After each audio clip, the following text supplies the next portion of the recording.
Hello everyone, this is Jason Cappuccino of Sashes&Scripts. Welcome back to my channel guys, and today's video is a critique video on the evening gown presentation of the Binibining Pilipinas pageant.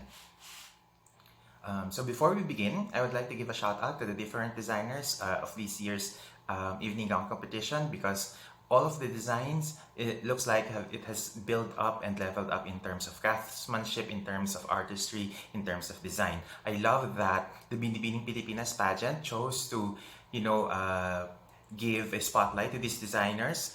And I would also say that this year, I love the fact that each of the gowns are featured in terms of their story, in terms of their inspiration, and that makes this year's competition a little bit more, a little bit more oomph. It gives a little bit more pizzazz. It gives a little bit more, it gives a little bit more love to these designers that we usually don't hear about.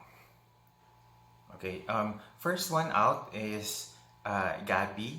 Gabi Bashano, and usually the first one out is usually underscored in terms of scoring, because they always set the tone in terms of how the judges are gonna score the entire competition, and usually judges would prefer to give or to reserve their higher scores a little bit later on in the competition.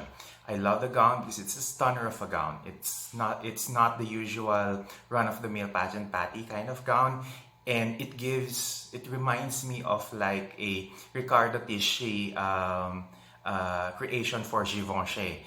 And I love the drama in the reveal of the hood, and I also wanted to say something about Gabi needing a little bit more more fluid facial transitions for her presentation.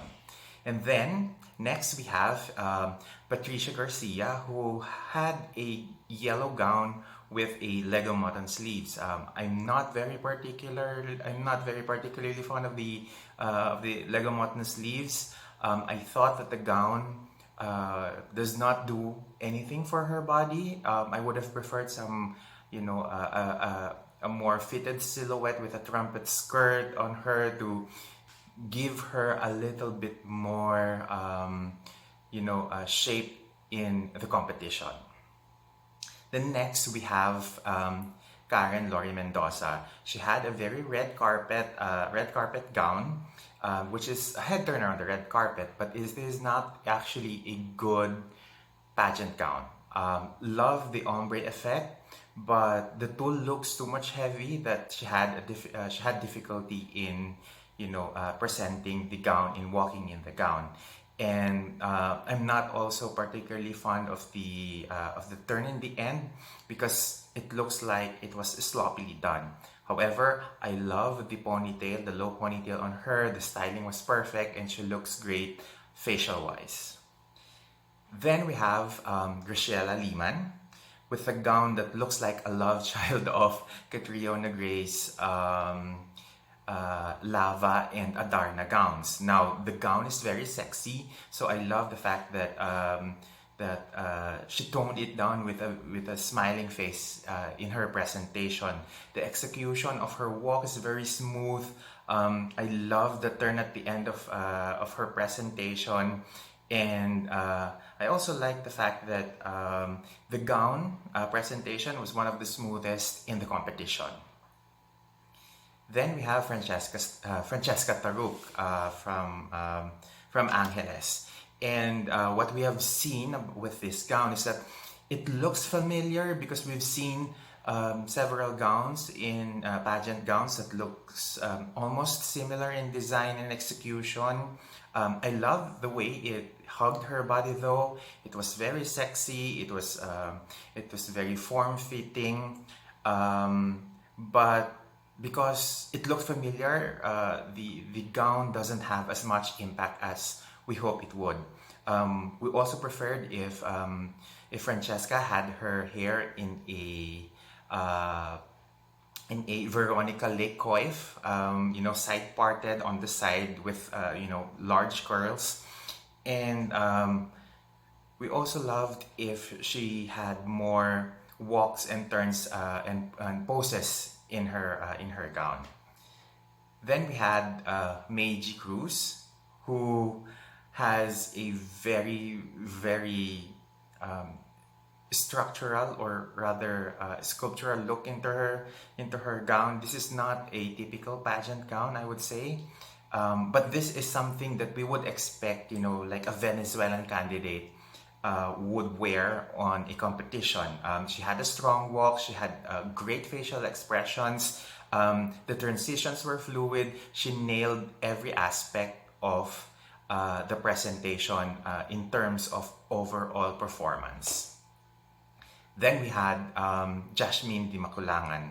Jasmine, it's so fabulous to know that the gown was co-designed with her sister. Straight hair works well with the gown. We love the fact that her presentation was very understated, so it looked classy and very polished overall. Then next we have Samantha Panlilio. Although we're not fan of the slit on the gown, it nevertheless, matched the sultriness of her face, because the gown without the slit might have looked too simple for her. The walk is adequate, but could still need a little bit more softer movements and more graceful executions of her turns and her walk. But again, face-wise, perfect. And now we have Pat Batista. The gown would have been perfect without the slit.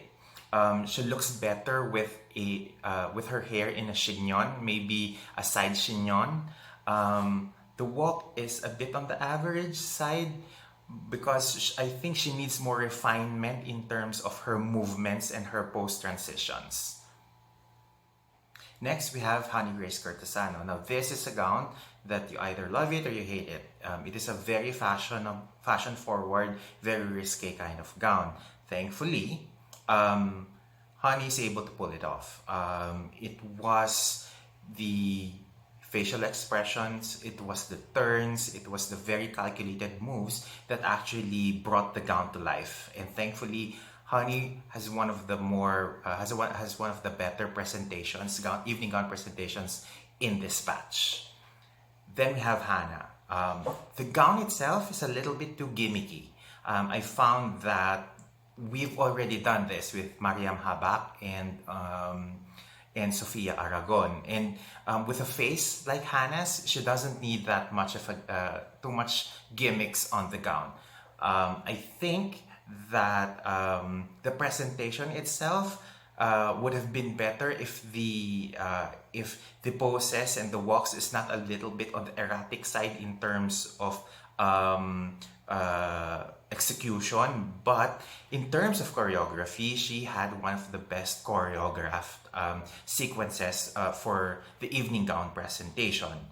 The face saved the entire presentation as well as the choreography. And then we have Maureen Montaigne with a gold, brown, bronze ombre effect on her beaded gown. This is a very, very beautiful gown, but the walk was a bit on the stiff side. Maureen, though, carried the entire presentation with a very graceful facial transitions from smiling to pouting, and she was able to carry the gown because of that. And then we have Cindy, the wild card for the semifinalists. She looked pretty in the gown, that's unquestionable, but she basically just stood there and walked a bit. She didn't really show any technical skill in presenting her gown, so I'm having a bit of a difficulty judging whether what she did was adequate enough in terms of overall presentation. Now, if I were to choose which are the best gowns, I would say it would have been between Gabi's, Maureen's, and Graciela's gowns. However, in terms of performance, taking into consideration the gown plus how it is presented, how it is walked in this on stage, I would say I prefer the ones of Meiji, Honey, Gabi, and Jasmine. So, what did you think of the evening gowns of the candidates of Binibining Pilipinas this year? Let us know in the comments below. And don't forget to hit the subscribe button or the notification bell. And see you again in our next video coming soon. Bye!